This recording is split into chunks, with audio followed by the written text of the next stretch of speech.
Morning, Karl. Today is Monday the 9th of January 2023.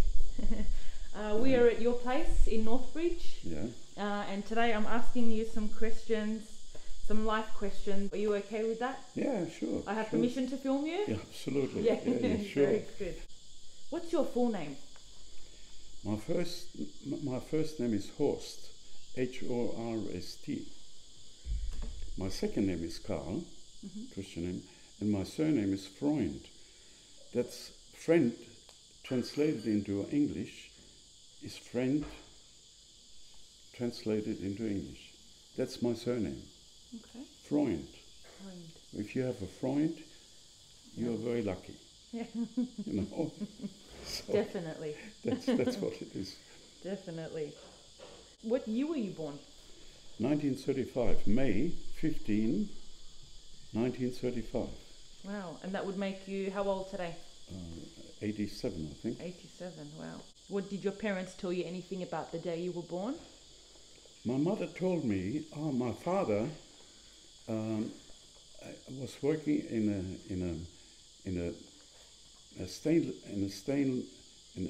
the metal industry, which were building cranes and heavy stuff like that. And my father had an industrial accident. He nearly lost both his legs. And they sewed one leg on. It was stiff. You couldn't move the leg, and the other one you could move a little bit. So I was born in the time he was in hospital. So my mother tells me, that's of course I don't know that, she brought me maybe a week old or whatever, I don't know, to my father, and as she passed me onto him, I pissed all over him. Oh, really? Yeah, true. I mean, I remember that because it was so funny, my mother telling me. So that was, he was christened very, very, very early on. My mother came from a Catholic village in Bavaria, in Franconia. My father actually came from Frankfurt, and he was Protestant. So, but my mother at that time, her religion was more important. My father's religion was not important whatsoever. He had no feeling of it. The situation when my father came out of hospital, he was in hospital a long time, and then he worked at home, making.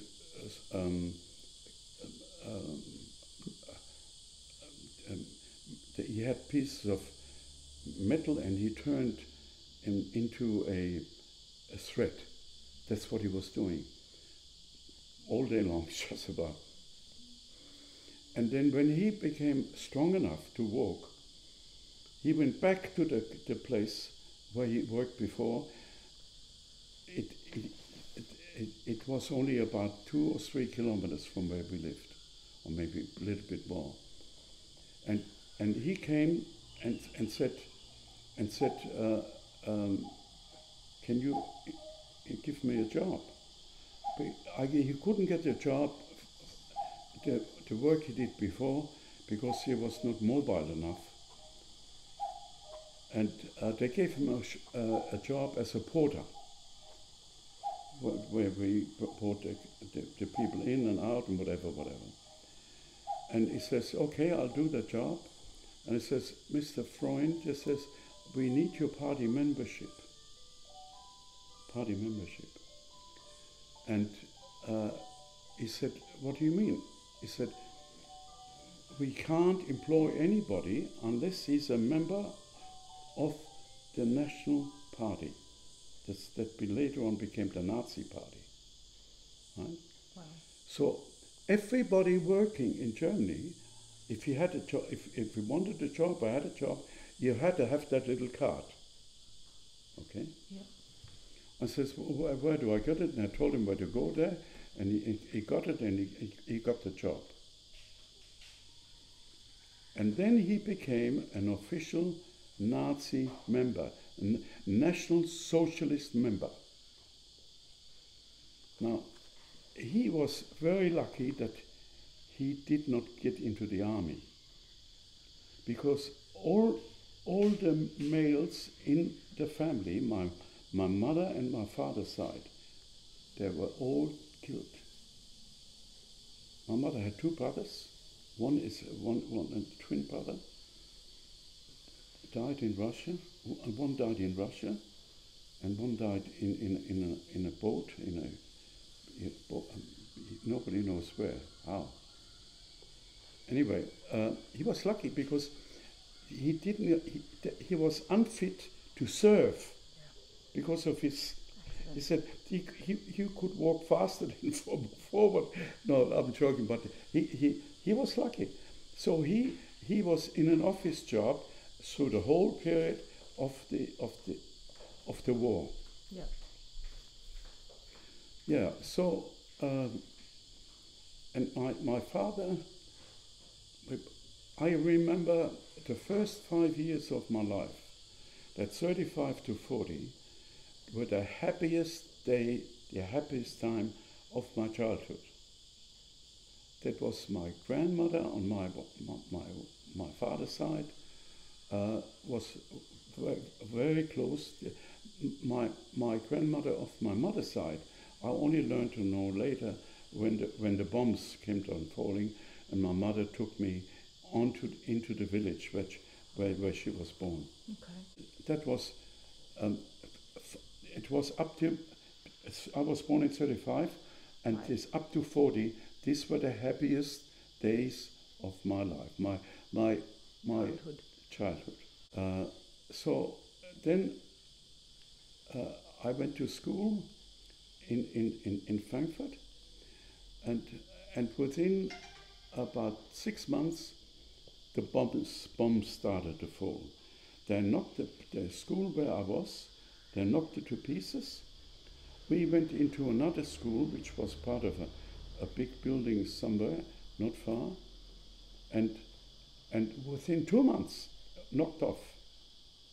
And my mother got worried, and she says, "I'm taking you to Bavaria or to Franconia, where my grandmother was," and that's where I learned to know my grandmother.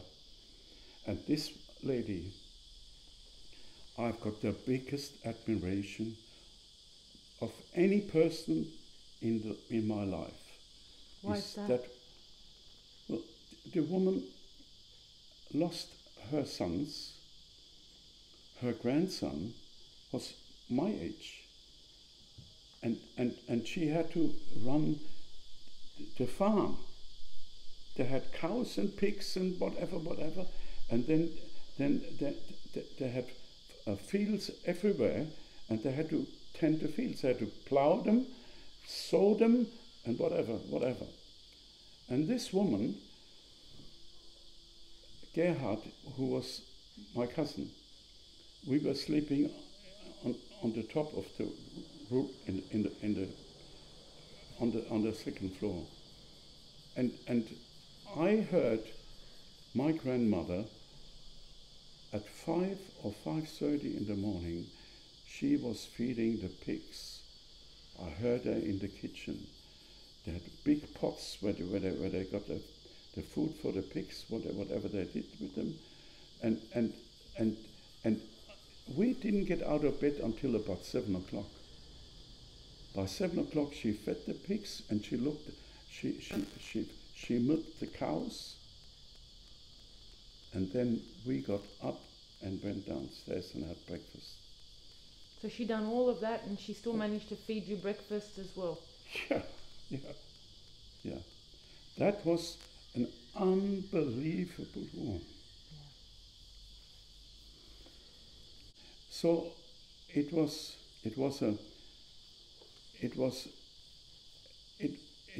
the stages of happiness were when I was in Frankfurt up till 5 years old. And then when the bombs started to fall, I mean, I didn't go. I went to school for 1 year or maybe a little bit more in Frankfurt. After that, the bombs bombed the schools. So when I went to the place called Schwetzelbach, Black Brook, my mother took me there. We had a little room. My father was in Westphalia working because every man was working, every woman. So I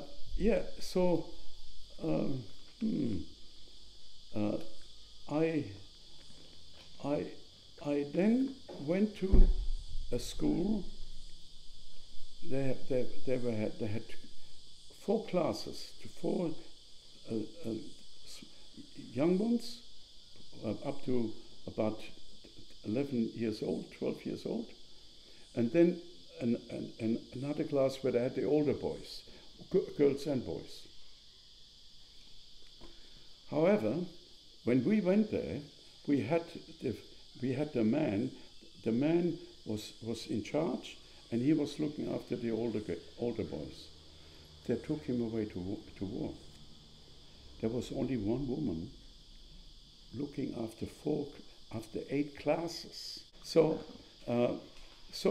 I mean, we went to school. That was a joke. I mean, we flat out learning how to read and write. You know, because she just has no hope of teaching all these different classes. Anyway, these were war years, and that was history. You know, so I then, after the war, that was 1945, 45, 46. We went back to Frankfurt, but I didn't want to go. I grew roots there. I've told. I loved the farm life. I loved being there. And the 2 guys on horses found me. They rode, and they actually physically brought me back. Wow.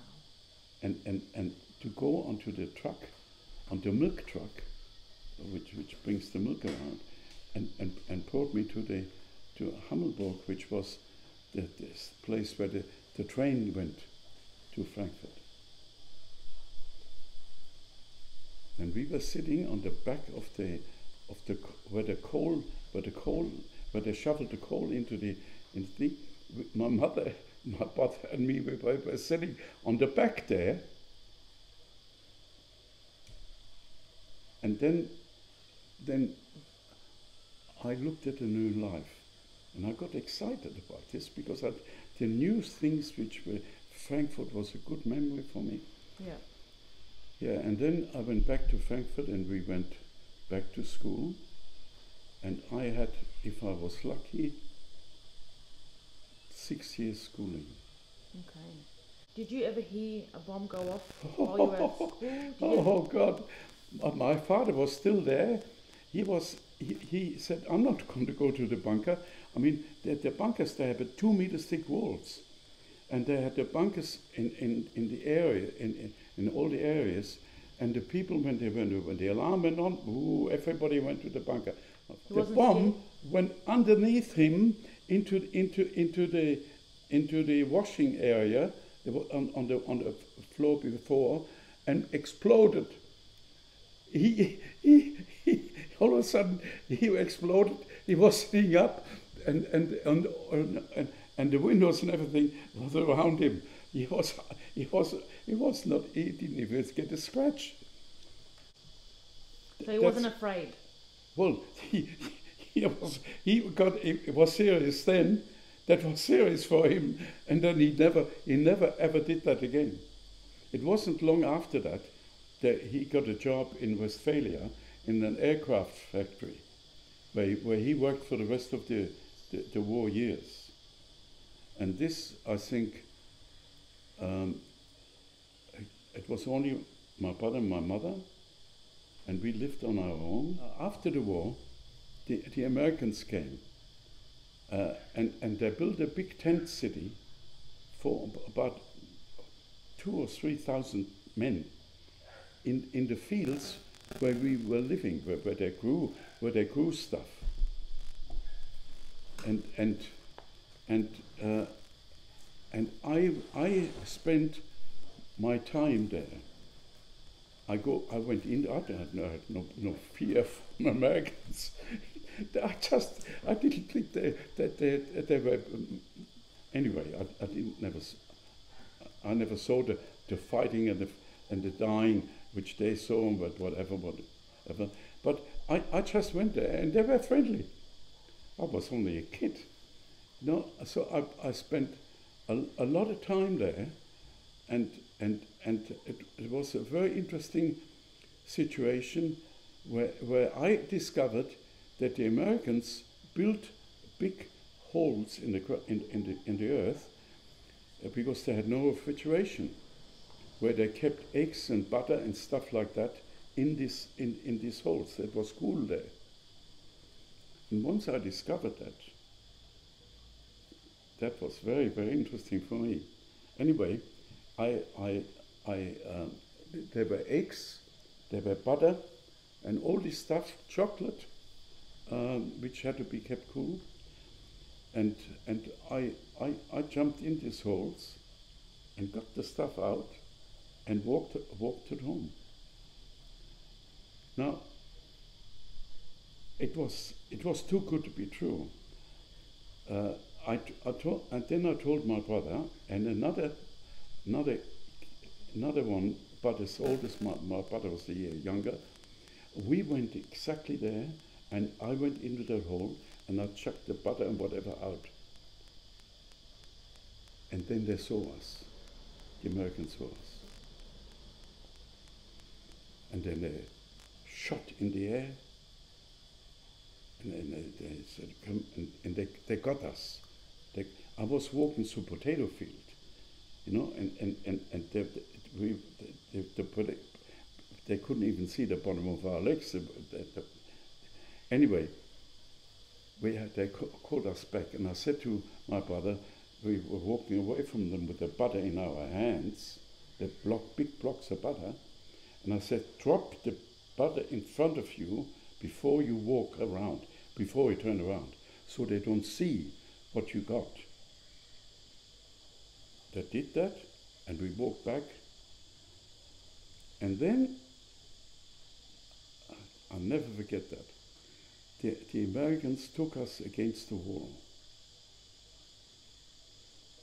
And then the guy in charge got soldiers to come with guns, and my brother and that other kid started crying.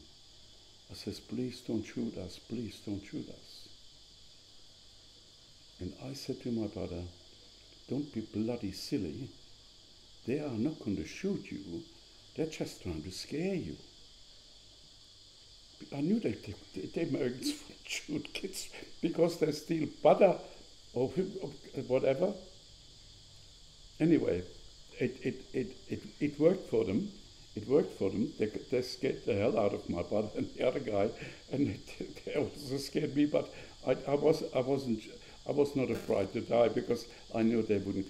Then the sergeant or whoever it was sat me and my brother into the jeep and drove me to the place where my father by that time has come back, and he went up on the first floor, and he told my father, he didn't speak German, but he knew Schweinehund, the pigs, pig whatever.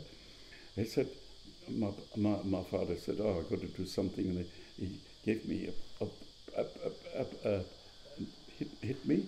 He hit my brother, and the American was happy. He walked back to his jeep. So, but I just went back the next day or the day after.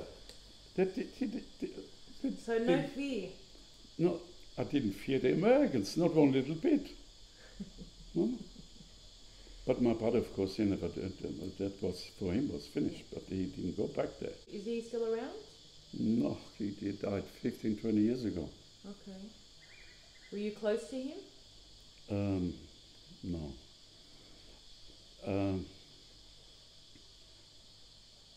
He was totally different to me.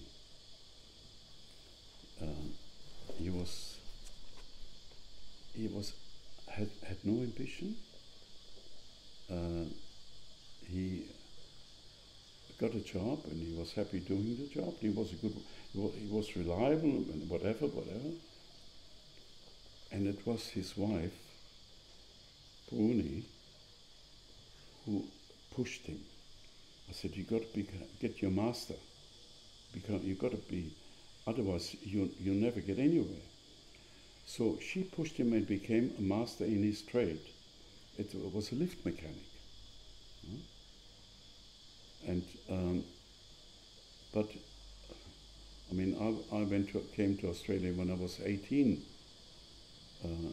He was 17.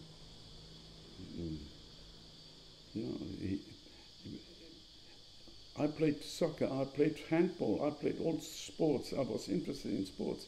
He was not interested in that. No. We were not, in that regard, we were not close. He was a very, very good man. Yeah. But he had an accident on his bicycle, and he fell, and he hurt himself, and that he did some damage to himself, and that caused him to die early. I mean, I was still back when he was still about 30 or 35, 40, he was about 40, 50. He would have been 50 by the time he died. That's very young. Yeah. That's very young. Anyway, what I wanted to tell you was, I told you how important my grandmother was on my mother's side.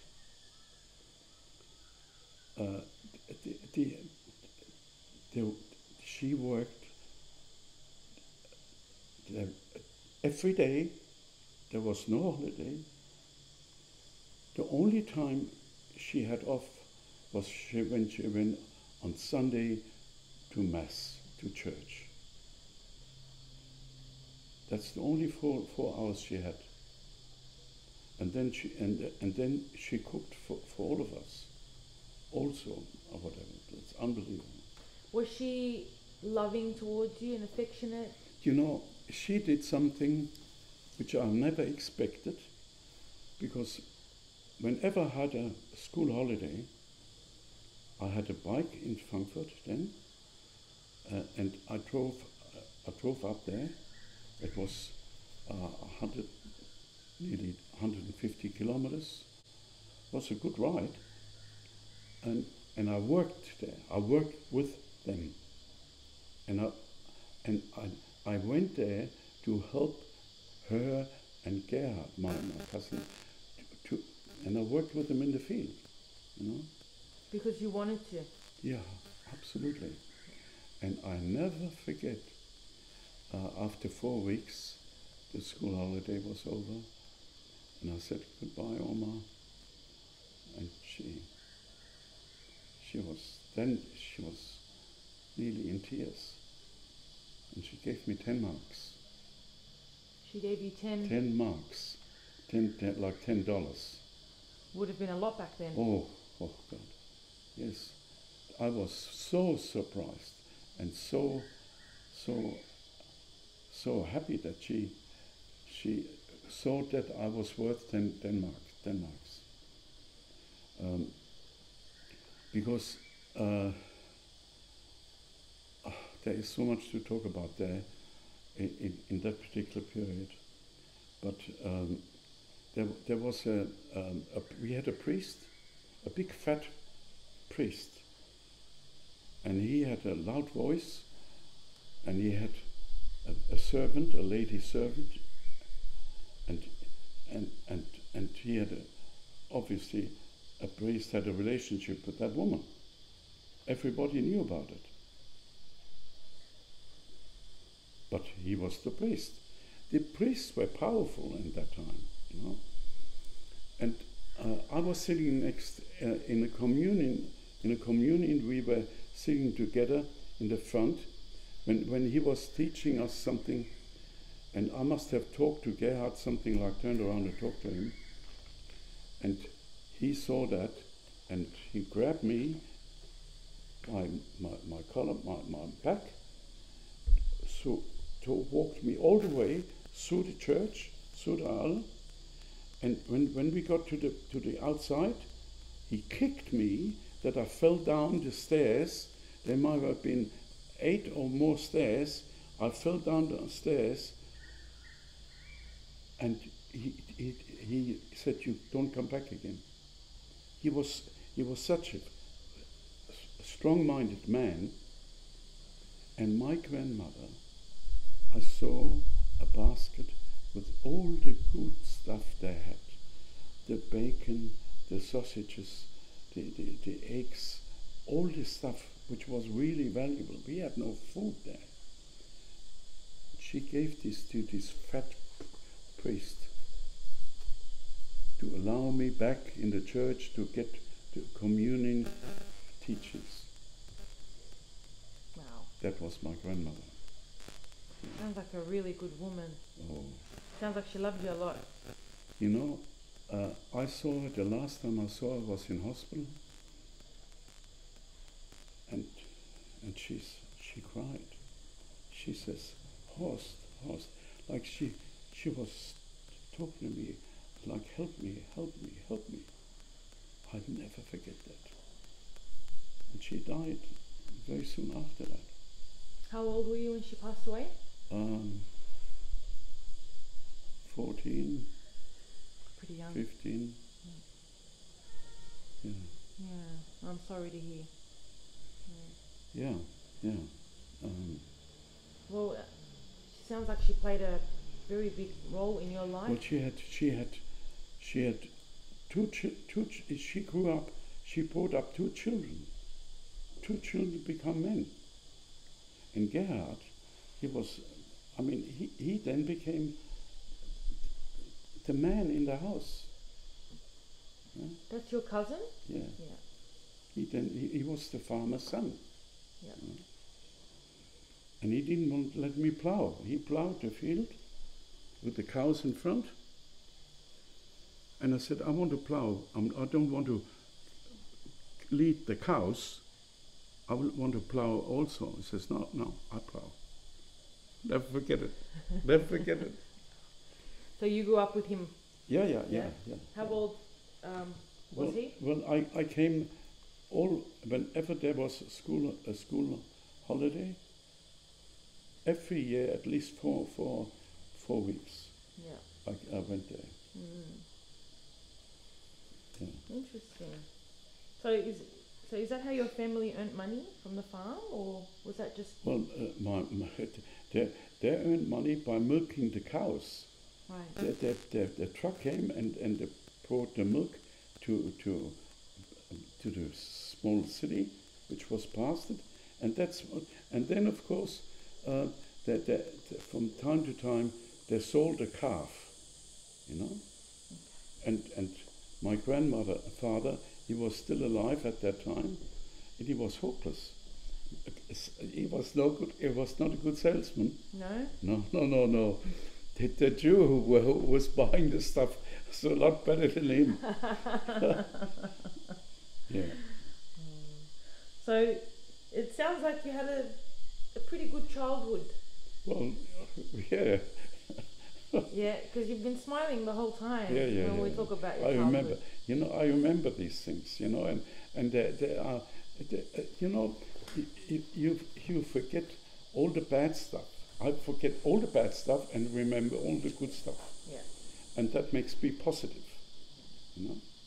That's my personality. You know? Yeah. What did you like to do for fun when you were a child? Oh, when I was on the farm, we were playing, making dams and stuff like this, catching the snow water when it's and building dams and stuff like that. I had no sports because I was when I left. I had no idea how to kick a ball. I had no idea about sports at all. But when I went to Frankfurt, that's when I belonged to a handball club. I played handball, and I played soccer, football, and then I was so fit, Yeah. really. But at 14 years old, I went and made my apprenticeship. In what? What in was a that? hotel. In a hotel? Yes. How did you come about that? My father and myself, we were in the cellar cutting wood because there was no heating. We had a big stove in the middle of the lounge room, and that. And then we cut wood, and we were talking about what I was going to become. My father said to me, it's time now to think about this, because what do you want to do? Do you want to become a carpenter? Do you want to become a fitter? Do you want to become a motor mechanic? Oh, no, I didn't think. Do you want to become you want to work in a hotel? Do you want to become a waiter? Because when you work as a waiter or a cook, you can travel the whole world. That was it. Yeah. That was it. That's what I want to do. Travel the world? Yes. Get out. Yeah. Why was that so important to you, to get out? Oh. I was living in trouble. The Frankfurt was all one heap of garbage. Yeah. It was only after I left these years when I left. I left at 18 years old. That's when they slowly built Frankfurt up again, where it was before. Mm-hmm. And it was a year after I left. They got the new marks, the new currency, and that's when the whole thing, boom, exploded. And they made more money in that time than ever. If I would have been there, whatever would have I sold, I would have made a lot of money. Because the people needed everything. There was nothing there. And knowing that, do you regret leaving? No. I realized afterwards that I was foolish to leave at that time, you know. Yeah. But I was building a railway through the desert. Yeah. And when you say that, you wanted to travel the world and you wanted to get out, you knew that would mean leaving your family, your parents behind? My mother. I had to get permission from my mother to leave, and I think my mother was. I think she was happy to. I don't think she was happy. She felt that to be away on my own would be good for me and for my character. Yeah. Maybe I don't know what she thought, yeah. But she signed a paper that she allowed me to leave. Do you remember having that conversation with her? Absolutely. Yeah. What was it like? Well, Jesus, the conversation was long. Mommy, I want to go. Mom, I want to go to Australia. Would you agree? She says yes. Yeah. She said yes. Did she ever exchange words with you on kind of? No. I can't remember that. Yeah. Can't remember that. Yeah. And when you left, did you ever go back to see her again? Yes, of course. I went back to Frankfurt, and I said, I'll never go back until I've got my own house. When I have a house, that's when I come back. And that's when I came back. Yeah. And then I was already in the business which I'm in now. And how many years later was that? From when you left to when you returned? Oh, at least 10 years. Yeah? At pretty least good. 10 years. In 10 years to buy your first house? It may have been a bit more. Yeah. Yeah. And do you remember when you went back, you saw your mother? Did you visit anyone else in your family? I saw my mother, I saw my brother and Bruni, his wife, and my grandmother died by then. Yeah. I saw them, and I saw them every year because I went to the shows, to the exhibitions, the catering exhibitions. Yeah. And I went, and then of course I was married to Ilushka, and then we went together to Paris, and of course by that time I had Robocoupe. Okay. Yeah. When you went back to visit your mother, were her circumstances better? Were they in a better? My mother married again. The husband died. She had a small garden apartment, quite nice, comfortable, 1 bedroom, kitchen and lounge room, and bathroom. Yeah. And I saw her there.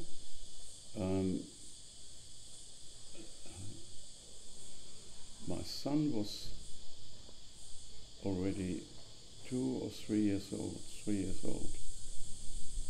when I saw her for the first time. That means, yeah. So, it's getting a bit mixed up now, but yeah, I saw her then, and then when not long after, I started sending her money. Very happy. I made her very happy with that. And then she died, and then I went back to Germany to bury her. My brother was there too. And I thought to myself, I saw her in when they laid her out, and she looked so serious, you know. That's the only thing I remember.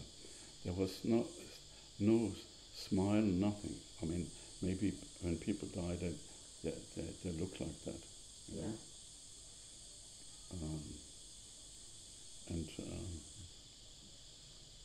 Yeah, we had about 18 or 20 people coming to the funeral, and I was in a fortunate position that I can pay for everything, you know, pay for the funeral, pay for the wedding guests and stuff like that, and we eat and drink.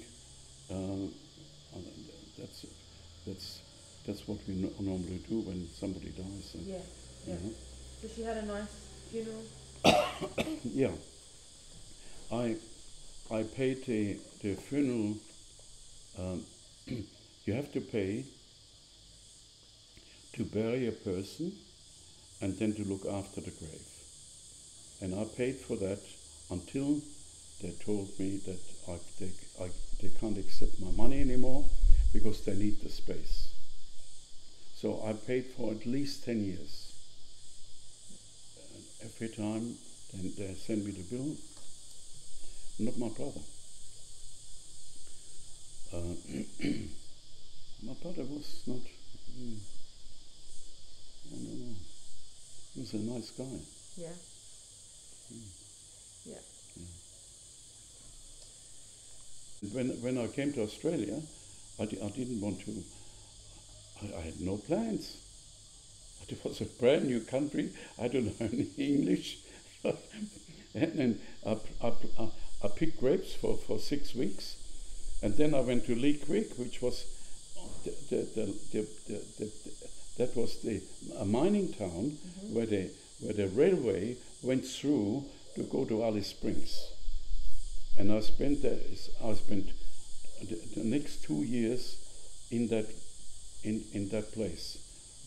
We were living in the cars, in the wagons, just wooden floor, nothing else, and we were moving from time to time forward and forward and forward, because we were laying the rails.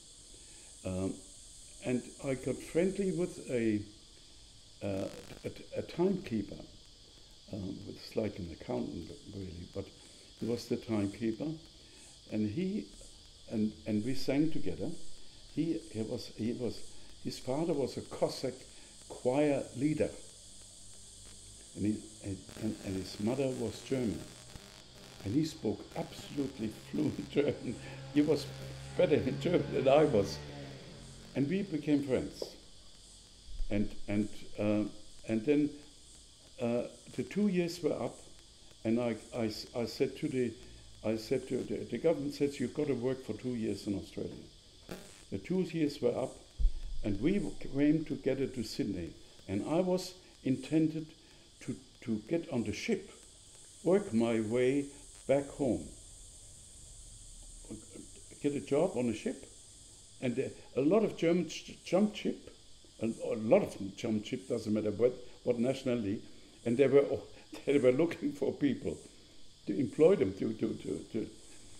And when I came here, I thought to myself, God, what a beautiful city! I don't want to leave.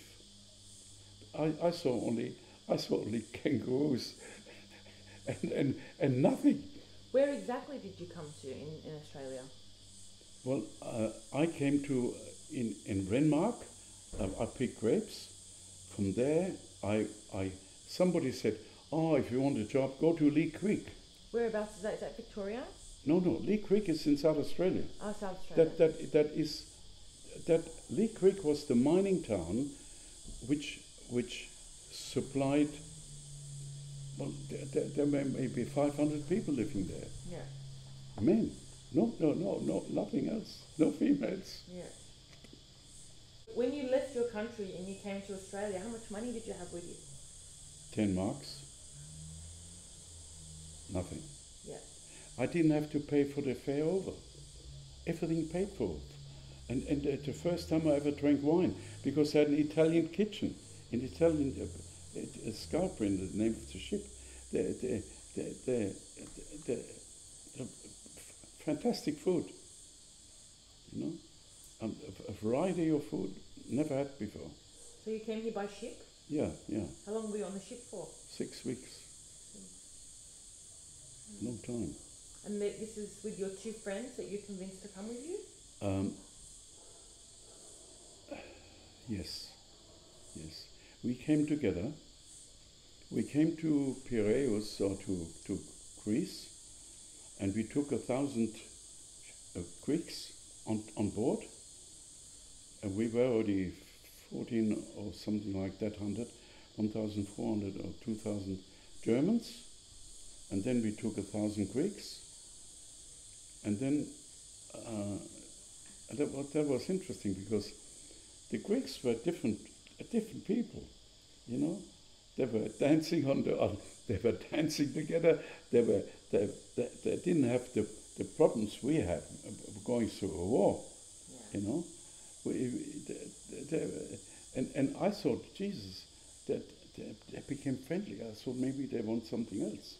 You know, I said, oh, but that was not the case. Or maybe it was. Maybe I saw things which I weren't there. So I didn't get too close to them, you know. Yeah. But they couldn't speak. We didn't speak Greek, and they didn't speak German. Yeah. So that was a language barrier. Yeah. Teenager. So when you were a teenager, you were already in Australia? 18 years 18 old. years old, yeah. And what were some things that you done for fun? For fun? Yeah.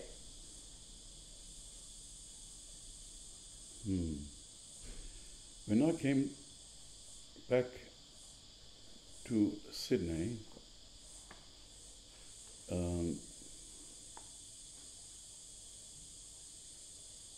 about after I was about 20 when I came back, I got to know, very quickly I got to know Evelyn. And so Evelyn was your first wife? Yes. Yeah. I still look after her. You do? Financially. Yeah. She's the mother of your 2 children, is Yeah, that right? yeah. She's a good woman. She's a good woman? Yeah. She didn't deserve me leaving. No? No, she was in love with me, you know. Yeah. And they tell me she still is. Yeah. You know? And that's why I look after her. I bought her 2 cars over the period, new cars. I just gave her 6 months ago, 9 months ago, 16,000. Because she said, "Oh, I've got my fridge is not working very well, my whatever." And I said, "Dishwasher not working, whatever." She's living with my son in a small garden cottage, in a small place. So I gave that to her, and I have done it a number of times. Very nice of you. I feel bad about it. Yeah, yeah. This is your way of making it up to her? Yeah. Dreams, I wanted to get on, you know. That means I had to, first of all, speak the language, and you flat out doing things. Whatever I thought was really based on not being happy here in Australia, because I had no life. I had no woman friend, no going to dancing and stuff like that. It didn't happen. The kangaroos don't dance very well, you know. So, yeah.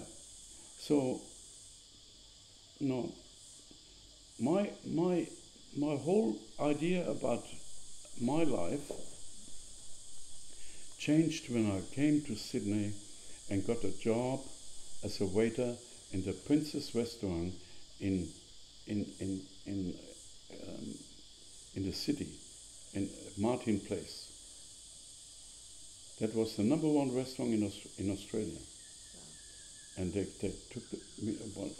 I worked as a waiter in Germany. They took me on straight away. And you know, I felt that was the area I was happy working in. Yeah. You know? And you formulate when I got to tell you, when I realized what I wanted to do, when I started selling a bread buttering machine, and then Evelyn had a shop next door to me. In the Marne Arcade, I had a card and a card shop and toys and stuff like that, gifts. And she had a sandwich shop in the Marne Arcade. What I could walk over. So I then I then sold my share. I was partners with another guy, and bought the right to sell a bread buttering machine. Now this is the beginning of where I am now.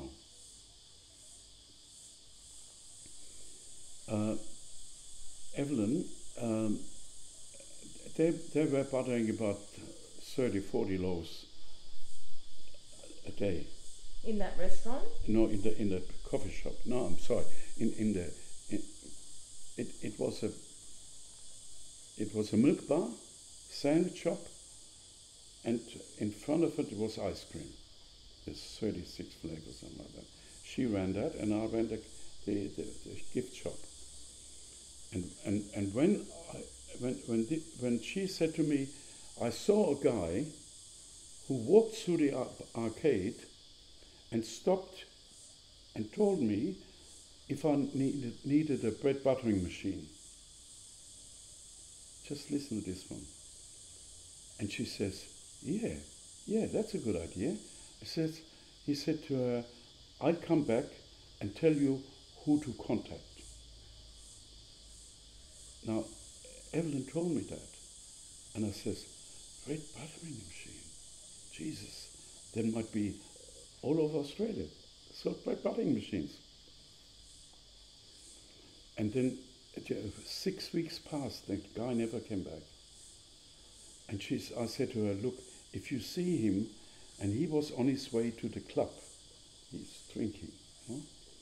When you see him, hold him, because I want to know what and that's then he then told me where to go. There was a small engineering company in Matraville, and the guy was giving the small engineering machine shop from his uncle, and the guy was working in there, and he had an apprentice, and that was the only thing that did little things here and there. And then I said to him, when I found out about the bread buttering machine, I said, then I got to know the guy who owned that engineering shop. I said, well, you can have the bread buttering machine Australia-wide, but you got to buy 10 of them to start off with. That was a lot of money at that time. So I said, okay, I'll buy them. I went into my bank manager was opposite the shop where Evelyn was. I said, I need $14,000 or something like that. Huge amount of money. That's a lot of money. It might have not been quite a lot, but it was huge. Oh, He gave me the money straight away. Truly, I mean, I was sitting with him for half an hour. I got the money. The guy was standing outside waiting for the money. I said, here's the money. And then it started. That's when federal hospitality started. Yeah, with the bread buttering machine. I worked for 4 weeks in Sydney. I never sold one. And I said, if I wouldn't have bought the 10 of them, I would have told them to chuck them into the harbour. Why do you think that is? Why didn't you sell any? In Sydney, the shops were very small. The bread buttering machine was huge. They didn't have the space, and they didn't have the need. The machine was too big. And how did it work exactly? Well, it had a hopper like this, yep. Stainless steel hopper. Inside the hopper were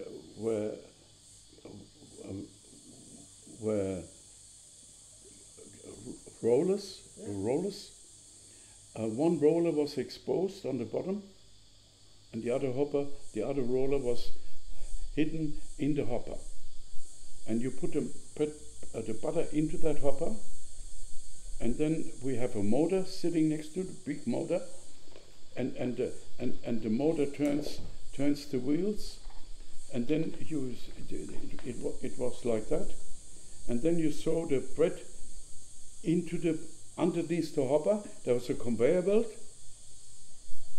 You throw the bread in, and then the roller, which is exposed, has the butter on it and butters the bread. Got you. And bang. Yeah. And why did you think that was such a great idea? Because Evelyn thought it was a great idea. Okay. She had 40 loaves of bread she buttered. They were standing there for 2 hours buttering bread. Yeah. And then in Sydney, the machine was too big.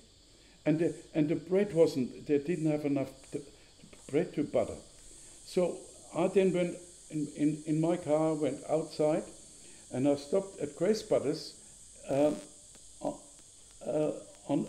the way to the western suburbs. There was Grace Butters on the right-hand side, and I walked in there and I sold a machine just like that. Then I sold every Grace Butters store machine. You're kidding? Yeah. The Grace Brothers franchise. Well, they had about 4 places or 5 places that bought in time. They bought them, they got them. Yeah. And then I went out there, and they had the shops were huge, but the material in the shops were worth nothing. They had all this old stuff. They buttered bread, and I said to the guys, "Do you want to buy a bread buttering machine?" I said, "Well, what?" They laughed. They said, "A bread buttering machine?" I said, "Yeah, butter spread." How much? After a period of time, I realized that what the money I was telling them was too much. So I said to them, "I tell you what, if you butter more than 15 loaves of bread a day in the morning, if you butter more, the machine is free." Huh? Free? I want to see it. I want to see the machine. Okay. They butter 60, 100 loaves a day. I said, "What do you mean free?" I said, "The butter saving alone, the money you save in butter and the time you save with buttering the 60 loaves pays for the machine. It's free." And that's how it started. That's true. Yeah. It actually worked. Yeah, that's a very it's very used today, that method of sale, of selling. Yeah. That when you tell the customer how much they're spending, it bothers them. You need to talk about how much money they're saving. Exactly. That's when you can change and you can educate them. Yeah. We bought from Goldstein a griddle plate and a toaster under. And I was cooking the hamburgers. And I was burning the bloody toast. Flat out pressing the hamburgers down. And then, smoke coming out. I said, I need to have a machine which does the toast. There was no toaster. No machine in Australia which would toast bread on a conveyor belt like this.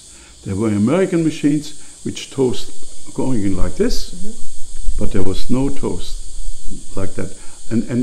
And I developed a conveyor belt, and Richie Benno, the famous cricketer, famous in Australia, most famous. He was the first one to buy the toaster which I developed, which I had built in Melbourne by my friend Günther. He was in the business. And actually, we in the beginning, we had wire belt to take the bread and put it through the heat. That worked fantastic. And the first machine I sold was to Richie Benno. He was on the 5th floor in Harris Street that there was a big printing company there, and he had the coffee, not the coffee, but they had this sandwich shop, a sandwich and food, whatever. And after about 3 weeks, I had a phone call, and it says, Karl, I said, you got to help me, because I said, what is originally? The machine stopped working. It went bing, bing, bing, and all the wire were annealed with the heat, and went bing, bing, bing. There's no more machine. God, what am I going to do? So I get some. We put springs in there, you know, a spring some more. That didn't last either. They went the same way. They took another week or two. I said, I've got to do something. I spoke to Günther. I said, Günther, I've got this machine. I need a conveyor belt. And I've seen a conveyor belt. And I told him, I drew it up for him. There were little links, and a pin.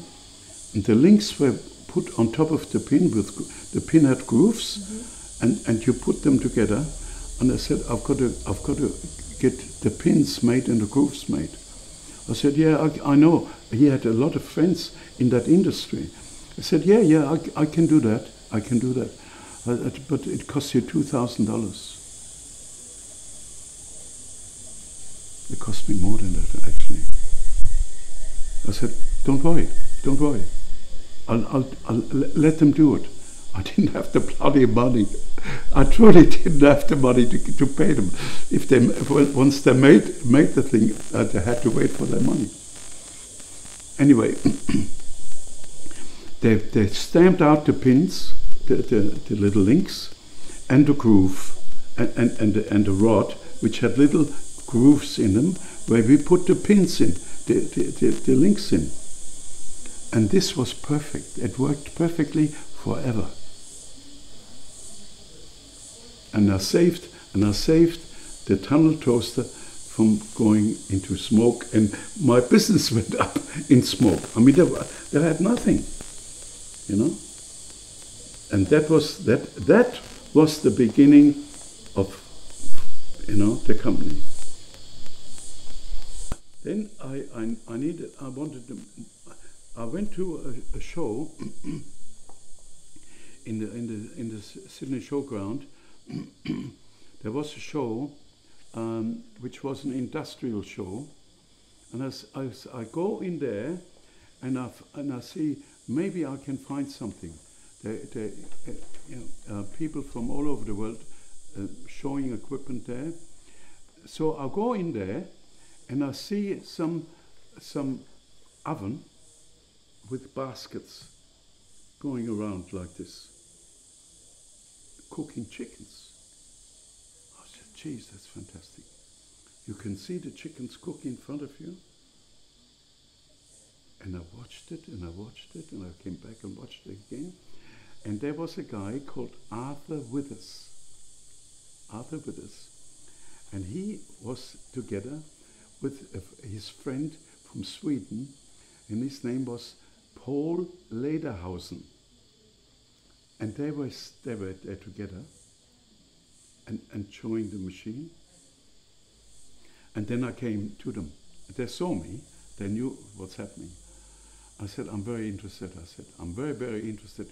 I would like to have the agency for that in Australia. No problem. I had to buy the machines which they had in showing. And I said, I want to take one machine with me, because there was a show in Melbourne, an exhibition for food equipment. And I want to take that machine there. I drove all night through, got to Melbourne in the morning, got the machine unpacked, and I needed help, it was bigger, and put the machine up here. I got a stand, I had a machine there, and I put the chickens in the baskets, but I put the chicken in a bag, because I didn't want the fat to splatter all over, because there were cooking bags, which you still have today. And next door to me was an English guy, and he was selling a toaster. And he had all the people in the show coming to him, watching the toasting. And nobody looked at my machine. What a disaster. I became the agent for the machine and I started selling them. And I sold to Woolworths. First I sold to Coles. All the stores of Coles bought the machine. I mean, the machine was as big as a wardrobe. It cost a fortune. And then I sold them to Woolworths. And not long after Woolworths bought them, they said, we cannot buy any more machines, we have to stop selling them. I said, what's the matter? I said, there's a fire in the machine. We had fires. The inside the baskets went around like this, and inside there were the elements. And when the chickens lost their fat, they went onto the elements. That was not the problem. They didn't clean the machine. The fat was sitting on the walls. And that ignited it. That was a big no-no. That really a nightmare for me. Yeah. I then got the machine made in America because the manufacturer was Barbecue King. That was the name of the company. They gave the agency to Arthur Brothers in England. And it was from England I bought the first machines. And the machines, some of them came with a bloody rat inside. They had Arabs and stuff like that put in together. A typical pommy stuff, this really. So I was desperate. I went to America. I said, I want to buy from you, and they gave me it straight away. When they realized what happened in England, I said, you have the agency. You can buy from us. That was a nice time. They were nice people. Barbecue King. And then we had machines did not only do the chickens, but they baked the bread. Wider, bigger again, and then we started a company called Holiday Pastry, and Evelyn was running it. We had 14 shops. Wow. 14 shops within a year. And then another problem. I bought a factory in Metreville, which had a huge freezing chamber, and we were making the bread, the stuff we were baking. We had 40 different pastry products which we were manufacturing there, and they were raw frozen. That means if we take them to the machine, to our shops, frozen, then we put them into a fridge and let them thaw out, and then we cook them all day long. What a fantastic idea! Whose idea was that? My idea. It was the Americans who built the machine, right? And it was, and I saw that, and then we we imported the machine and we sold the machine. And then another blow. When we started manufacturing the dough, it was winter time. When then we went through a period of time which was very hot, and that was in a shed. There was no air conditioning. The only thing cold was the freezer room. And we started to sell into Tasmania, the frozen stuff. And they said to me, that the stuff won't rise. The yeast expanded because it was too soft. The yeast expanded the product and it came out flat. I went to Germany. I went to all over the place trying to find out how I could stop the yeast from going off. Because it's heat, it's the heat. Yeah. They said, Mr. Fruend, he said, we are just in this period now. I spoke to a bakery company in Germany. Said we have, we really do not know exactly how to stop the yeast from going off.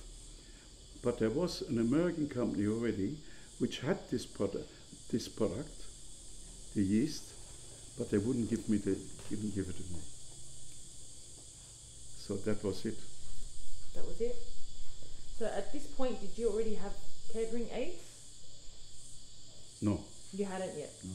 So how did you develop this interest for the catering equipment? Was it because of the money? Oh, I'm sorry. We had catering aids, yes. We had in Burke Street, we had the first shop where we started selling the machines. We had a shop already, and Evelyn actually was looking after the shop. And the shop was owned by Mr. Goldstein. Wow. And when I signed a lease, it was another Jew in the city who immediately gave me to sign the lease. And when Karl Goldstein saw that, I said, I don't want this guy in my shop, my business. We were in there already 3 days.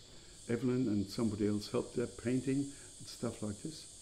And 2 guys in overcoat said, out, come out. You cannot stay here, you have no lease. That's my first meeting with a Jewish gentleman. Right. Then I met him. I saw him in Rickety Street in Mascot, and I said, "Look, Karl, I only got a bread buttering machine. I got a toaster, and I've got this barbecue king agency. That's the only thing. Nothing you have is competing with this." I had him shaking his hands like this. I was so, nothing doing. So, just as well, I then got a shop in Parramatta Road, which then became the head office for food equipment distributors. So you just had this natural love for catering equipment. Was it the equipment? Was it because it's all about food? Was it the people? Was it the selling? What is it? It by that time now, then I had an agent. Oh God! I got to tell you that I started a shop in Melbourne. A small shop upstairs. I sleep upstairs, the bedroom upstairs, and a small showroom. And I was selling equipment which I bought already. Some of that I bought from Italy already.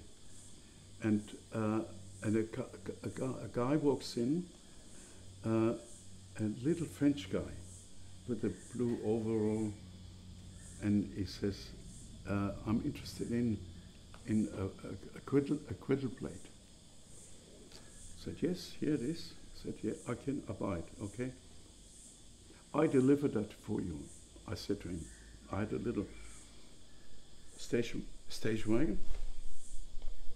I put the griddle plate into the station wagon. Just listen to this one. I put the griddle plate into the station wagon. I drive a do there. It's called the Little Froggy. The restaurant is called the Little Froggy, or Froggy something. So I bring the griddle plate inside, and I said to myself, the reason I bring the griddle plate in there because I wanted to sell him a vegetable slicer, which I imported from Switzerland, which cost a fortune, and I wanted to sell it to him. And I said, look, I've got this vegetable slicer, which will slice your vegetables. And now listen to this one. Listen. The guy says, oh, no. I've got a machine which will slice the vegetables. It will mix the dough, and it will peel the potatoes. One machine. I said, the guy, I must be mad. He must be on drugs. There is no such machine. He, on a little shaking wooden table in the gangway, I saw the bloody machine. It was an R201 which had a vegetable head and a mixer head and a potato peeler next to it in one machine. Oh, I said, I've got to find that machine. This is unbelievable. I said, can you let me have a look and see who makes it on a rating plate? Oh, no. A friend of mine is the manager of this company in France. I give you the name, etc., etc. I said, I could kiss this fella. I said, that is unbelievable. I said, and I saw myself, I'll write in English, I'll write to a French company, and they'll probably send a French answer back, or not answering at all. I was wrong. The guy was studying, the young guy was studying in America, and he took that business over from his uncle or father, whatever. And he sent me a perfect letter in English, better than I could write myself. And I said, I've got these two machines here. There was that machine with the potato peeler, and then there was a bigger machine with the same thing, a better vegetable cutter and stuff like that. And that's how I became the operator in Australia of RoboCoop. Ask and you shall receive. Ask. I say this to every time we have a meeting. I said exactly the same. If you don't ask, you will get no answer. You will stay dumb forever. And then the other one, I remember that from my training in Germany in the church. That was, ask and you shall receive. Knock and the door shall open unto you. These were the words. And this is the way I built the whole thing. That's amazing. Yeah. That's amazing. Ask and you shall receive. Yeah. And then the other one is feature, function, benefits. And finally, Brendan adopted this, and he's using it, because feature, function, benefits is the foundation of our argument, you know. So, yeah.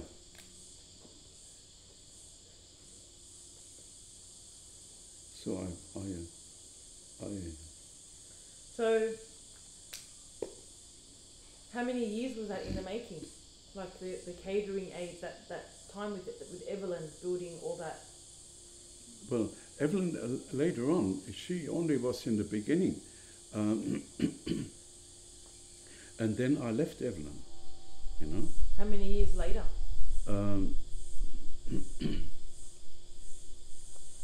Evelyn was still with me when we moved to Parramatta Road.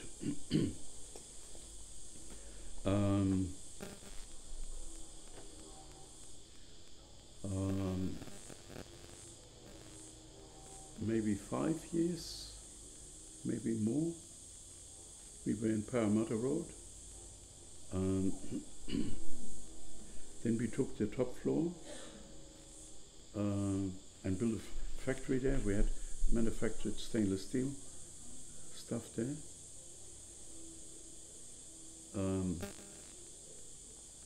Yeah, I would think so. It would have been maybe more than 5 years. I've got no idea exactly what time. So can I ask, when did you make your first million? During the catering aids period? The first million I made when I sold Robocoupe, because they gave me 5.6 million. When I was 21, I took on a hotel, a pub in Central West Queensland. Okay. I had a pub for 3 years. Right. A bush pub. And I went there together with Evelyn, and it was 56 miles from Winton, and Banjo Patterson was born in Winton. You know the Banjo Patterson saga? The Banjo Patterson was outside. There's a song. Banjo Patterson was famous, and he was born in Winton, and the Qantas company, Qantas, was born in Winton. Born in Winton. And in Winton now they're discovering all these big dinosaurs and stuff like that. And the pub was 56 miles inland from Winton on the way to Hughenden and on the way to Townsville. And it was 56 miles from Winton where the pub was. And Patterson, his name was Keith Patterson, and they called him Banjo. And Banjo taught me how to write with a fork.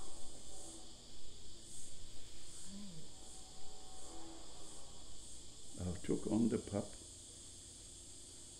with Evelyn. So that's clearly a passion of yours. What else do you love about the catering equipment industry? You know, when I got passionate, was when I saw that Robocoupe on the little wonky wooden table in that little restaurant, which was called Froggy's. That's when it started.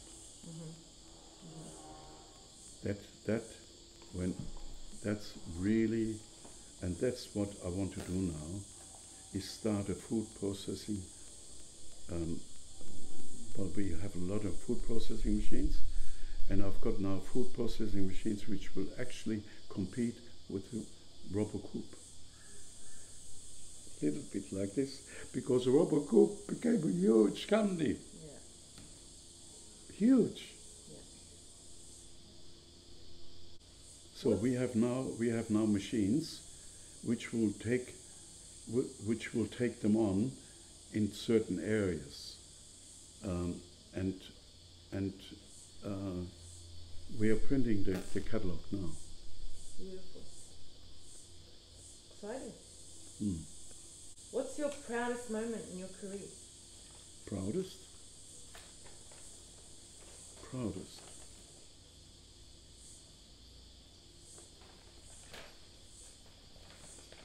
the proudest moment, the most exciting in my professional career was finding that little wooden table in Melbourne. I don't know if there was an area. Oh yes, there was one. There was years ago. We had a Christmas party, and we had dancing there,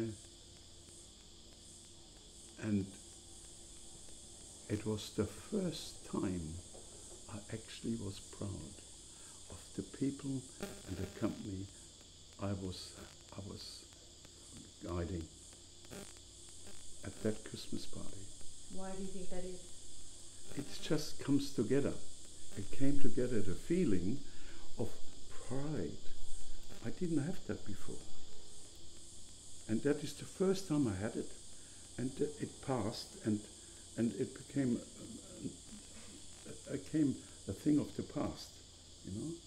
And there were moments of pride, less extent, better. But the first time I had it was there. Yeah. So it was a moment of realization of what you've achieved, what you've created. Yes. Yeah. Yes.